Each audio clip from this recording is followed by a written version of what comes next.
Hey guys, tonight we're heading somewhere cold. Not just forgot your jacket cold, not even your car won't start and you're questioning your life choices cold. We're drifting gently north, past the comfortable forests, past the farms, past the point where most sensible medieval peasants said, you know what, let's not. We're going to Viking territory. So dim the lights, get under something warm. Maybe imagine you're wrapped in a slightly itchy wool blanket that smells faintly of smoke and sheep. Because tonight, we're talking about how Viking villages, sitting in places that absolutely should have been frozen misery pits, somehow did not freeze solid every winter. And no, it wasn't magic, it wasn't berserker rage, it wasn't Thor personally adjusting the thermostat. It was architecture and stubbornness, mostly stubbornness. Now, when people imagine Vikings, they usually picture tall, blonde warriors charging off long ships with wind in their beards, which is fine, dramatic, very marketable. But the average Viking spent far more time indoors, specifically inside longhouses. Because if you lived in Norway or Iceland around the 9th or 10th century, winter was not a suggestion, it was a lifestyle. Let's float gently to the landscape for a moment. Much of Scandinavia sits at high latitudes. That means long, dark winters, short days, snow piling up, winds that feel like they have personal grievances. In places like northern Norway or Iceland, temperatures could plunge well below freezing for months at a time. And this was before central heating, before insulation foam, before anyone could order thermal socks online at 2 a.m. So the question becomes, how did entire villages survive without turning into decorative ice sculptures? The answer begins with something surprisingly unglamorous: turf. Yes, dirt, grass, earth, the stuff you wipe off your boots. Vikings looked at frozen landscapes and said, ah yes, let's live inside that. Their longhouses were often built partially into the ground, not fully underground like a bunker, but low and snug. The walls were thick, often made of timber frames packed with layers of turf blocks. These blocks were cut from the earth itself, grass and soil together, and stacked like heavy natural bricks. Turf is, inconveniently for modern design magazines, excellent insulation. It traps air, it resists wind, it absorbs and slowly releases heat. So while the outside air howled at minus whatever degrees, the inside of a Viking home stayed relatively stable. Not tropical, let's not get carried away, but survivable, comfortable-ish. You wouldn't sunbathe, but you wouldn't become a human icicle either. And the roof? Also turf. Yes, grass roofs, which probably looked very charming in summer, like hobbit core before hobbits were invented. But in winter, that thick, layered sod became a thermal blanket. Snow would settle on top, and instead of being a problem, it added another insulating layer. Snow, ironically, keeps heat in. It's nature's passive-aggressive comforter. So Viking houses didn't fight winter, they hugged it. Now, inside these longhouses, life revolved around the hearth. A long, open fire ran down the center of the structure. Smoke drifted upward toward a vent in the roof. Not perfectly, this was not a smoke-free environment. Viking homes were probably hazy. Your eyes probably watered a bit. Everything likely smelled of smoke at all times. But that smoke had a side benefit. It preserved the wooden beams. It kept insects away. It dried out the structure. It cured the air in a way that made mold less of a concern. So while modern building inspectors might faint, the system worked. The longhouse itself was a masterpiece of social design. Picture one large rectangular structure, timber posts, low ceiling, central fire, benches lining the walls which doubled as beds, storage chests tucked underneath. Animals were sometimes housed at one end. Yes, goats, sheep, possibly a cow, which sounds chaotic, but animals produce heat, body heat, lots of it. In winter, that warmth contributed to the overall temperature. It was medieval underfloor heating, slightly noisier. You might not love the smell, but you would love not freezing to death. Let's drift gently to Iceland for a moment. When Norse settlers arrived in Iceland in the late 9th century, they found a land that was dramatic, volcanic, windy, sparse in timber, which was inconvenient when you were culturally committed to building wooden things. So Icelandic Vikings adapted. Even more turf, even thicker walls. Some structures were dug deeper into the ground, earth-sheltered homes. Because if there's one thing Vikings were good at, it's looking at limited resources and saying, fine, we'll use mud. These Icelandic turf houses sometimes had walls several feet thick. Imagine sitting inside a home where the walls are basically a small hill. The outside might be whipped by Arctic winds, but inside it would be dim, warm, quiet, the earth itself blocking the worst of the cold. And here's the key thing: stability. The outside temperature might swing wildly, but earth-insulated structures change temperature slowly. So once a longhouse was warmed by the hearth and by bodies, human and otherwise, it retained that heat far longer than a flimsy wooden shack would. It's not glamorous, it's not dramatic, it's practical, which is deeply Viking. Now, let's talk about clothing for a moment, because architecture can only do so much. If you're lounging around in a linen tunic in January, no house can save you. Vikings wore layers. Wool was king.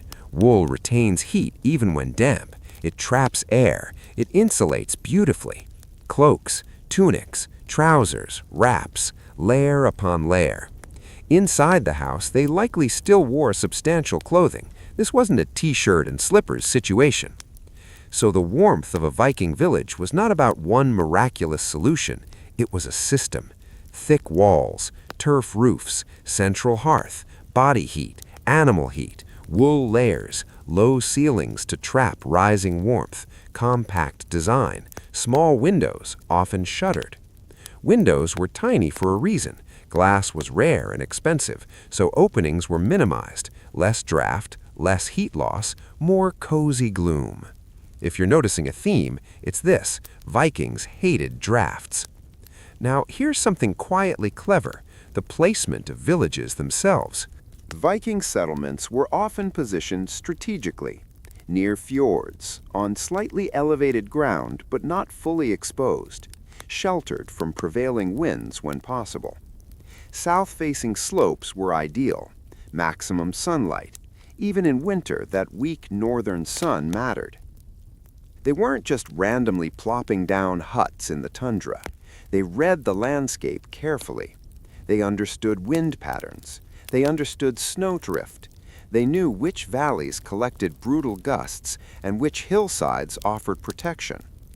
This wasn't romantic intuition. It was survival. And because Viking society revolved around kin groups and communal living, villages were compact, buildings clustered, shared windbreak effects, fences and outbuildings blocking gusts, snow accumulating in ways that reduced exposure. A lone cabin in the Arctic might freeze. A cluster of turf-covered longhouses working together, much more resilient. Let's gently glide to Greenland. Yes, Vikings went there too, because apparently Norway wasn't chilly enough. When Norse settlers established colonies in Greenland in the late 10th century, they brought their architectural habits with them. Turf walls, stone foundations, low profiles, heavy insulation. Greenland winters were brutal, and yet for centuries these communities survived. They farmed, they raised livestock, they maintained churches, all inside structures that looked more like grassy mounds than houses. Archaeological remains show thick stone bases with turf layered above. Again, insulation over aesthetics. The irony is that from the outside, a Viking village in winter might look almost buried. Snow on turf roofs, walls blending into the landscape, smoke rising lazily from vents. It would appear half-hidden, quiet, subdued. But inside, there would be life, storytelling, repairing tools, weaving, cooking stews over the hearth, the steady murmur of family and neighbors sharing one elongated room. And that shared space was crucial. Heat is easier to maintain when people are together. A large open hall with many bodies produces warmth. Separate little rooms? Not so efficient. The Viking Longhouse concentrated warmth in one communal zone. Privacy? Minimal. Warmth? Prioritized. And so villages did not freeze because they were not individualistic little cottages scattered in the snow. They were cooperative thermal ecosystems. Now, it wasn't perfect. Winters were still hard. Food stores had to last. Firewood had to be collected in advance. Animals had to be fed. A failed harvest could mean real suffering. But the physical structures themselves were astonishingly well suited to their climates. Let's talk airflow, because Vikings understood something subtle. The hearth in the center created a convection system. Warm air rose. Cooler air was drawn inward. The smoke hole in the roof allowed for slow ventilation without massive heat loss. It wasn't a modern chimney. It was simpler, but it maintained a balance between breathable air and retained warmth. Too much ventilation, you freeze. Too little, you suffocate. Vikings walked that line with surprising competence. And because the fire was nearly constant through winter, the structure dried out. Damp cold is far worse than dry cold. By keeping interiors relatively dry with steady low heat, they avoided the bone-penetrating misery that comes from humidity plus frost. It's the difference between stepping into a crisp, cold evening versus being slapped by wet, icy wind. Now imagine the sensory experience. Outside, wind scraping across frozen ground, snow hissing against turf walls, darkness falling mid-afternoon.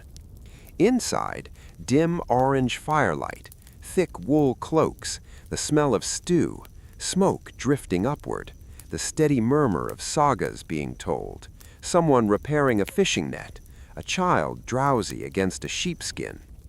It wasn't luxury, but it wasn't an icebox either. And that is the quiet genius of Viking villages.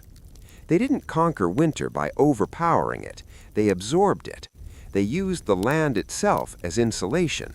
They built low instead of tall, thick instead of thin, compact instead of sprawling. If you were expecting dramatic heroics, I'm sorry. The real story is much calmer, much steadier, much more about mud bricks and sheep, which is frankly very on-brand for survival. So as we settle deeper into this slow drift through Nordic snowfields, remember this: Viking villages didn't freeze because they were designed not to, thoughtfully, incrementally, over generations of trial and error. And of course, because if something didn't work, the winter would gently but firmly remind you. We'll keep floating through this icy landscape in the next part. There's more to unpack, more turf, more smoke, more quiet Scandinavian stubbornness. For now, imagine that Longhouse again. Snow resting softly on the roof, fire glowing in the center, wind outside doing its dramatic performance. Inside, calm, warm enough, and very much alive. All right, let's ease back in. If you're still wrapped up, still listening, still vaguely imagining a turf-covered roof sagging gently under snow, you're doing it right.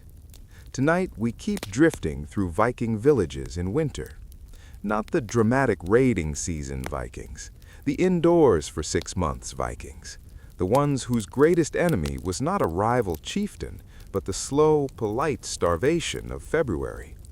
Now, in part 1, we talked about houses, thick walls, turf roofs, fires that never really went out. But a warm house alone doesn't keep a village alive. You also need fuel and food and routines so boring and repetitive they become invisible, which is exactly how survival works. Let's start with firewood, because without it, everything else collapses quietly. In places like Norway and Iceland, trees were precious, especially in Iceland, where forests disappeared alarmingly fast once humans showed up with axes and enthusiasm. Vikings learned quickly that you could not rely on endless wood, so they planned. Firewood was gathered obsessively during warmer months.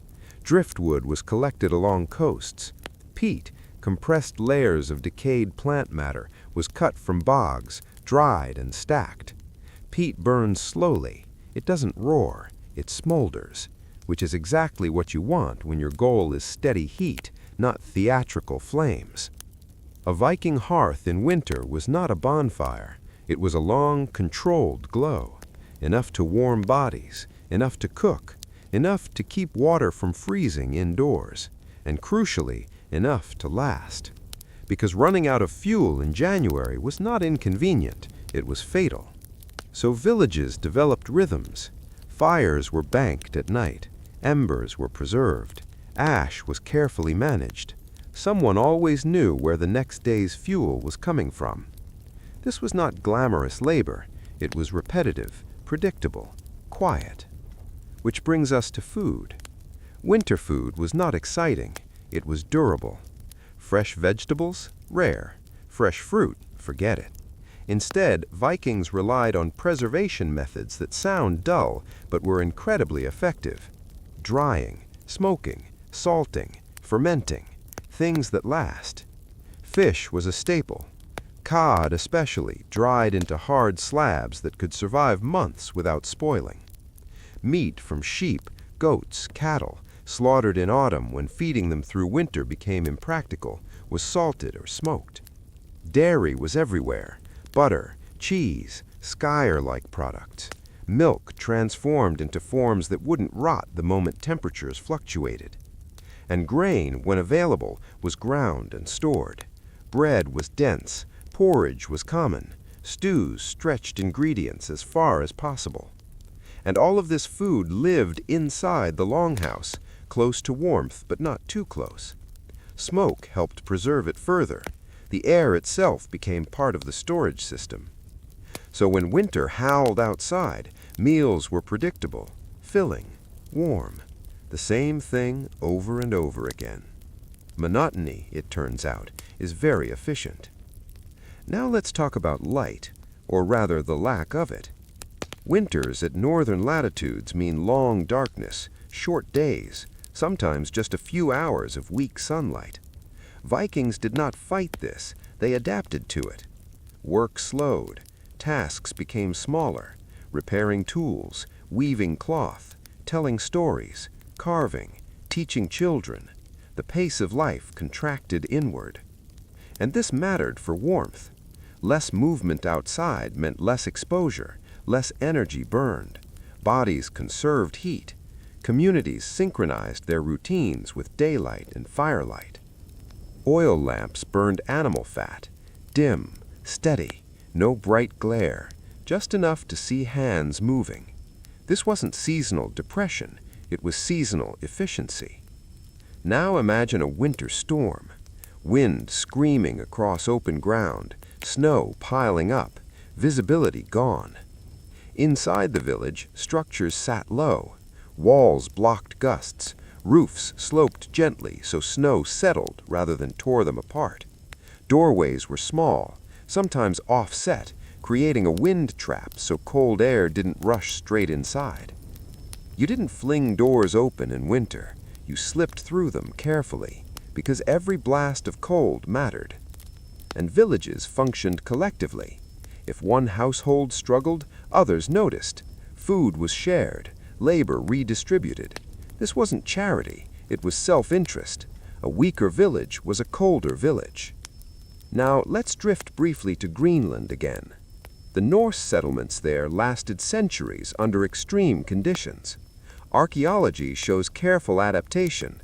Homes clustered tightly, churches built with thick stone and turf, livestock kept alive through winter on stored hay. But even there, limits existed. When climate cooled further during what we now call the Little Ice Age, conditions worsened. Shorter growing seasons, harder winters, less trade. Eventually, those settlements disappeared. Not suddenly, not dramatically, slowly. Which is important to remember. Viking architecture was brilliant, but not invincible. It bought time. It didn't guarantee eternity. Back in Scandinavia, however, villages endured. Generation after generation refined techniques, slightly better wall packing, better roof angles, improved storage pits dug into frost-stable ground.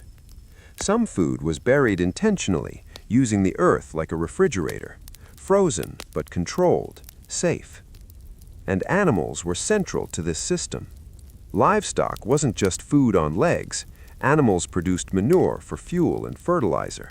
They produced wool for clothing. They produced body heat. In winter, animals were kept close, sometimes inside the same structure, sometimes in adjacent byres sharing walls with living spaces. Heat leaked through stone and timber. Nothing was wasted. Which brings us back to the core idea. Viking villages never froze because nothing stood alone. Houses weren't isolated. People weren't isolated. Systems overlapped. Heat came from fires, bodies, animals, earth, and habit. Even social behavior mattered. People gathered, shared space, shared warmth. A lone Viking in a tiny hut would struggle. A family in a longhouse survived. A village endured. And perhaps most importantly, expectations were realistic. Vikings did not expect winter to be pleasant. They didn't fight it emotionally. They prepared for it, accepted it, planned for boredom as much as cold. That mental acceptance is part of survival. When winter is expected, it becomes manageable. So as we sit here, metaphorically, listening to wind outside a turf wall, remember that warmth is not always about temperature. It's about continuity, routine, design choices made generations earlier by people who learned the hard way. No panic, no heroics, just quiet competence. In the next part, we'll drift even deeper into daily life, how children grew up in these conditions, how elders survived long winters, and how stories themselves became a kind of insulation. For now, let the fire stay low. Let the snow pile gently on the roof. The village is still here. All right, settle back in. The fire is still low. The wind is still politely trying to dismantle the outside world. And inside our turf-covered Viking village, life continues in that slow, steady rhythm that winter demands. Tonight, we're drifting into something softer. Not walls, not fuel, not architecture, but people, specifically the smallest and the oldest members of Viking society. Because a village doesn't truly survive winter unless its most vulnerable survive too. And somehow, they did. Let's start with children. Now, childhood in Viking Age Scandinavia was not a whimsical storybook experience. There were no snow day announcements, no cozy cocoa breaks. Children were expected to grow into useful adults, preferably strong ones. But during winter, their world shrank to the Longhouse. Inside, children slept along the walls on raised benches, layered with straw, wool, and animal skins, not luxurious, but insulated from the cold earth below, and crucially, close to everyone else. Warmth was communal. You did not tuck a child into a distant room. You kept them near the fire's reach and within arm's length of adults.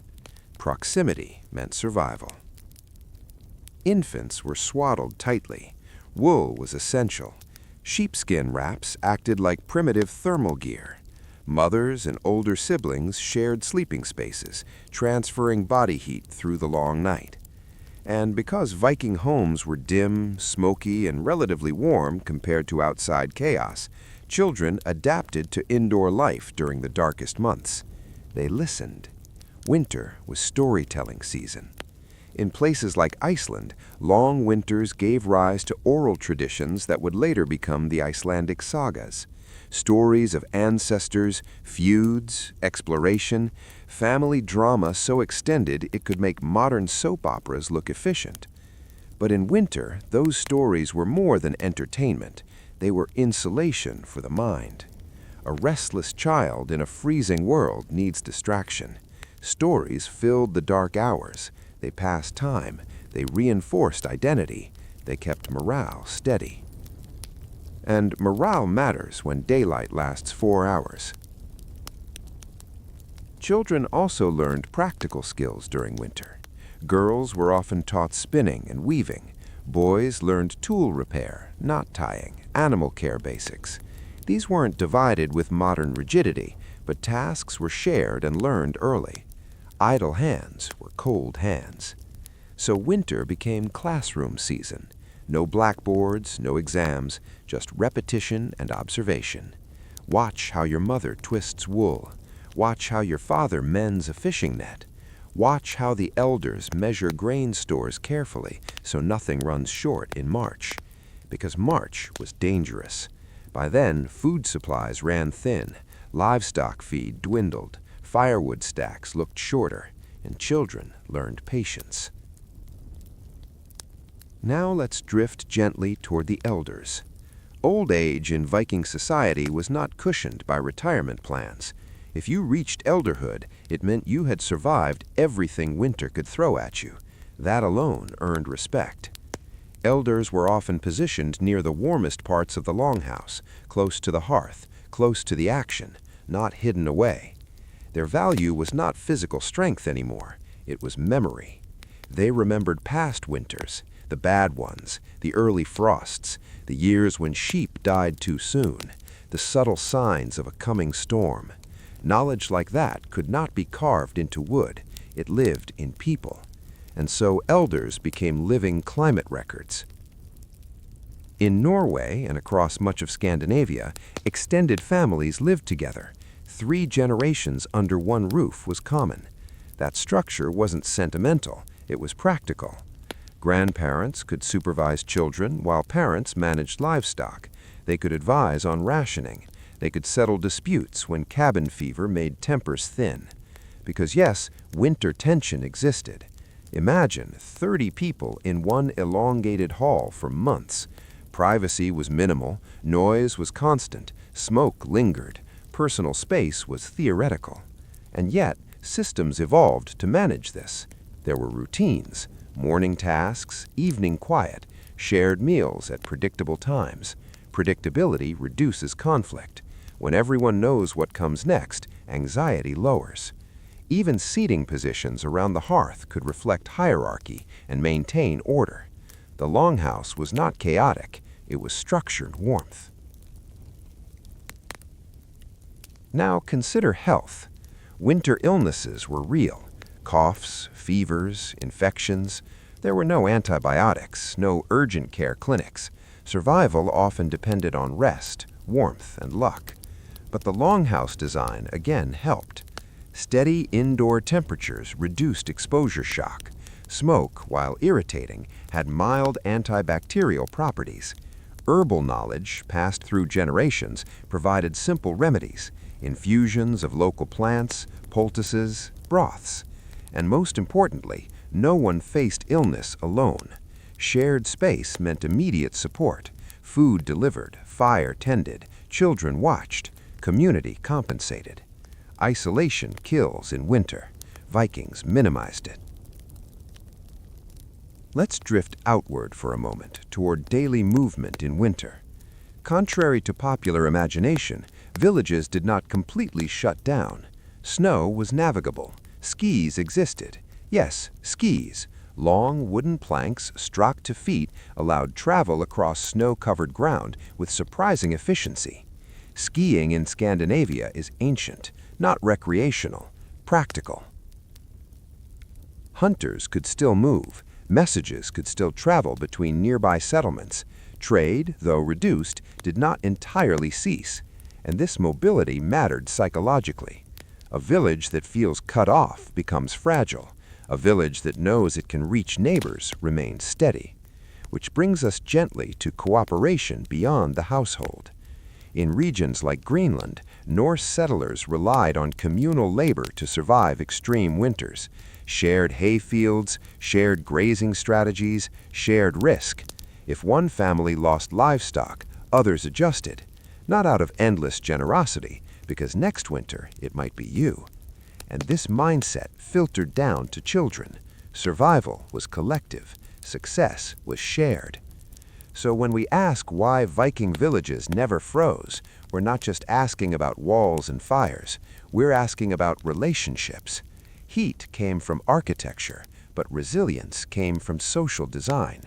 A child laughing at a saga, an elder recounting the winter of deep snow decades ago, a mother adjusting a wool wrap around a sleeping infant, a father quietly checking the peat stack before bed. These small, repetitive acts formed a shield against Arctic reality. Winter outside was indifferent. Inside, life was intentional. And perhaps that's the real lesson drifting quietly beneath all this turf and smoke. The Vikings did not defeat winter, they organized themselves around it. They aligned their buildings, their routines, their expectations, and even their stories with the rhythm of cold seasons. No dramatic heroisms, no sudden triumphs, just preparation layered upon preparation, like turf blocks stacked thick against the wind. So as the snow continues to settle gently on our imagined village roof, notice the steadiness inside. Children sleeping in shared warmth, elders murmuring advice near the fire, tools being mended, wool being spun, stew simmering slowly. Outside, the wind performs its endless monologue. Inside, the village breathes, and it does not freeze.